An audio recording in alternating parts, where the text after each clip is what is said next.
Good day for the offense today. What did you see from those guys out there? Yeah, I mean, yesterday was a good day for the defense. Today was a good day for the offense. And that's what you want to see, I think. When you go through these practices, and you start, you're going to have some guys make plays on one side of the ball or the other. Obviously, you don't want one side dominating. I think you want to have some good variety of who's doing really good out here. But yeah, offense today was good. 7-on-7 had a good day with that today. And then the finish drill right there, man. I mean, Steven knocked down another long one. That's awesome to see. And we try to create some of these scenarios for him because now all eyes are on him. It's at the end. Hey, it was an end of game scenario today, and then he knocked it down. He's done that so far every time. So I think overall, really proud of the guys. The first week of practice, 6 practices out here. Energy's been really, really good out here, and the guys have been competing hard without going over the top. I just talked to them about, sometimes you get to camp right here 6, 7, 8 practices in, you start getting some chippiness, guys are getting frustrated. Guys are fighting for positions, but we got to be cognizant of it. We're trying to get each other better without going too much, not after the whistle and all those type things. That's just being disciplined. What are you most pleased about out here, the biggest takeaway? Well, I mean, I think throwing and catching really good so far in the first 6 days. I think that's certainly been a positive because we got a bunch of new wideouts this year, so trying to work the chemistry with that. That's certainly been good. I'll also, how the defense has been flying around, I think that's been a very positive thing too. Because in the back end, I feel like we got a lot of new faces back there. The guys have, gotten lined up, flying around to where they need to get to. A lot of bodies at D-line, so that's been awesome this year compared to last, where we had to rotate a lot of guys in there and keep those guys fresh.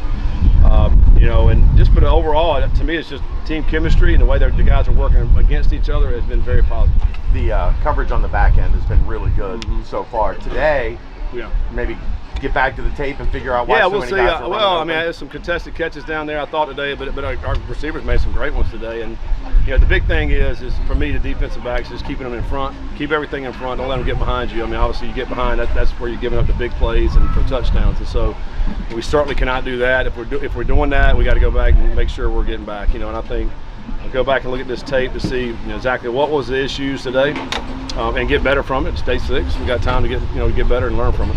You mentioned the wide receiver room. Obviously, yesterday Gianni had a big day. Today Noah had a big day. Talk about the versatility in these new receivers a little bit now that camp's underway. Yeah, I'm really, really proud of the way they are. Elijah's another guy who I think's been very steady. Not been have the highlights, but he's been very steady out there as well. Dakari's made plays today. That's good to see out of those young guys that were redshirted last year. And then you mentioned some of the newcomers that came in and done some really good things.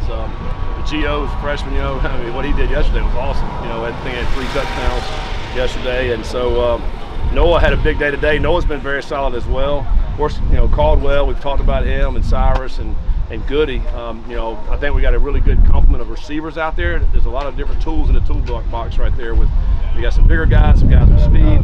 That's a really good mix, and I think the quarterbacks are really enjoying some of these weapons that we have to throw to this year. Sometimes when you see Dante make a play like he did in the backfield, remind you real quick of that guy's really good. Yeah, every time I see Dante coming in, I'm like, oh crap, here we go. Because sometimes it's not good. When the other guys in there, okay, we probably can make this play happen, but Dante's in there, he's very disruptive. And it's really a lot of times, I mean, he may be getting blocked, but there you're going to be in the backfield on top of the running back, quarterback, and that quarterback starts to feel that pressure. So, yeah, he's a force in there, and love to see him healthy and actually flying around making some great plays. Just showing out guys that can open up some more pass rushing opportunities for Dante and access more sacks for you guys. Yeah, I think, we all know we're based in a 3-down front. I think really, CJ up front, Marquez Parker are 2 guys, I think, up front that can really get after the passer. And then, utilizing our linebackers, I mean, we got some speed at linebacker, and we got to utilize those guys. These guys have some of our fastest guys on our team, but they're 235, 240. So we're utilizing Golday and Simeon and JT. JT yesterday had some great reps pass rushing. I mean, trying to get blocked by a tackle, a running back, and a tight end, and all 3 he was able to get around. I mean, I think he's very slippery.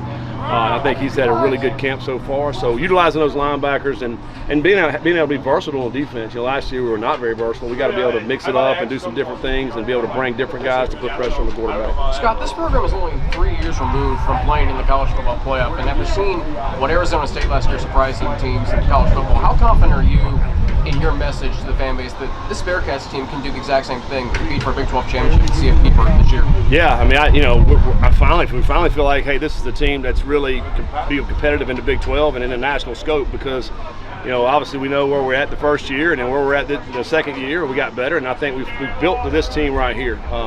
This team, the fan base can look last year and see, okay, we're in most all the games, quite honestly. Didn't come out with the winning end on several of those games. So we have the talent, we have the ability, we got a lot of pieces in place. We got to go make it happen. That's the bottom line. And this league was proven last year, the year before by West Virginia. I mean, that anybody can go out here and compete and win this league. And if you win this league, you're going to have an opportunity, in the playoffs. And we saw what Arizona State did. I mean, toe-to-toe with a Texas team, I thought did an outstanding job. With so many guys on college rosters everywhere, is it still important to have this getaway from the normal routine on campus?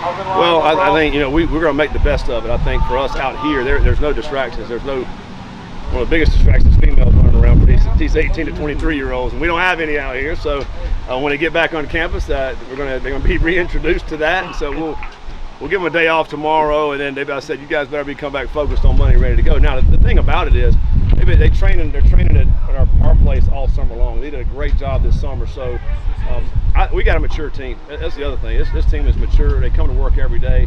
There's not a lot of BSing going on with these guys. And it really doesn't have to come from the coaches. That's what you love about it. This team is self-driven. That's what I love about these guys. And so they'll come to work every day.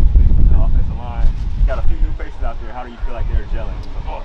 Yeah, they're continuing to gel. They're still coming along, I think. And some new guys that came in with some great experience. But I do feel like they got the ability, the temperament, the work ethic, and it's still going to take the next few weeks we have to keep those guys coming together, and then also getting those next guys, the 6, 7, 8 guys in the offensive line to be able to go out and play at a high level.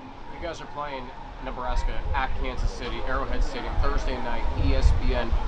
When you're out here and when you go back to Clifton, is that just another game you're preparing for, or is there a higher, greater sense of urgency knowing the stakes of that season opener?